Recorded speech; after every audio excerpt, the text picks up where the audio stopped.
Hi everyone, Amy Rogas here with the Farm Ranch team of Century 21 Circle. Today I wanted to talk to you, basically give a little educational video about some of the issues that come up during a contract. And even though it says it in the contract in black and white, I don't know how many people actually read the contracts or are reiterated some of the important points. So I just wanted to go over, I'd say about four things here, and I got a little cheat sheet. First and foremost, earnest money. Earnest money, in my opinion, is a bunch of BS. It's supposed to be good faith money, and if a buyer backs out of a contract for a non-legal reason, then the seller would have the opportunity to fight for the earnest money. But I would say 99.9% of the time, when buyers back out, it's for a legal reason and they get their earnest money back. So as much as I like to see buyers put like 1% down for earnest money, it doesn't typically go to the seller if the buyer backs out. So it's kind of a moot point. The only time that I can't even say the only time. I mean, I would love to see some earnest money be non-refundable, but that just isn't the case. And even further down the road, if you're in a contract and they have to ask for extensions, I've tried in the past where, we've extended several times and we ask for some of that earnest money to be non-refundable for our time and effort. Because like my sellers have had to make an extra mortgage payment and we're still unsure if a buyer is going to get approved. And the buyers are just like, yep, nope, not willing to do that. So it's difficult. I feel like the purchase contract is very much written where the buyers have multiple ways to back out and the sellers, basically can only back out if a buyer asks for an extension. So the next thing on my little list is personal property. We try to keep personal property off of the contracts. I mean, appliances are one thing, but the nitty gritty of couches and TVs and, items, say in a pole barn or whatnot, that all needs to be negotiated out after a contract and on a separate bill of sale. And for the love of God, sellers, I love you, but if you don't really want the item, I'd say 9 times out of 10, the buyer doesn't want it either. Unless it's something like a piece of equipment that they can truly use. Otherwise, I mean, I know there's certainly items in homes that are perfectly usable, but buyers typically want to bring in their own stuff or maybe buy new. So personal property, that can get hairy, and I just try to keep it very separate from the contract and again on a separate bill of sale, and I try to keep that between the buyers and the sellers. I sell real estate, I don't sell furniture, so certainly happy to help where I can, but it gets to an extreme sometimes, I gotta say.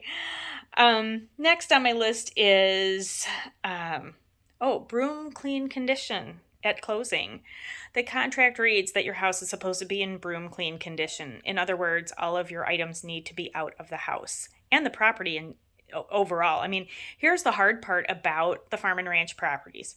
Super hard to move a whole farm, at one time. So that's why a lot of times we work out pre-closing possession or post-closing possession so that we know for sure the buyer's loan's going to go through and that we are closing and that we can finish getting items out.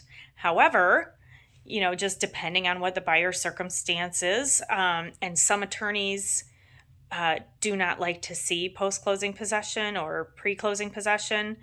But I've done it a bunch and my attorney's used to it.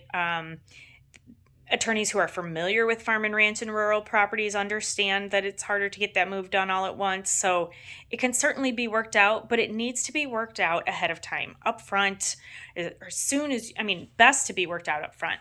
But if there's a problem and you don't think you're going to be out on time, then yes, you need to notify myself and your attorney, and so that we can get that worked out and get a post-closing possession agreement spelled out and signed prior to closing. And then last but not least, it's not closed until it's closed. There are so many ways a contract can go sideways and go south and get canceled. Um, we are always cautiously optimistic that things are going to go through, and that if they aren't going through, we will at least have some type of heads up notice. But what we're really waiting on is a buyer's clear to close. And there are some TRID laws that went into effect several years ago where we were hoping to be able to get that clear to close about a week before closing, so that then everybody was, yes, okay, they're cleared. Now we can finish packing our stuff and feel comfortable that closing is in fact going to happen.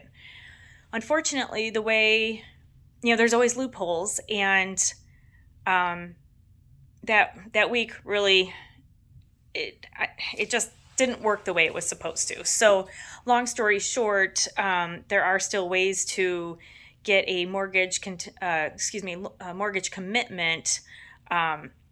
within a day of closing, and then the day before closing, and then close the following day, as long as the lender has given and the buyer has signed a closing disclosure statement 3 days ahead of closing. So I guess, it's the moral of the story is it's not closed till it's closed.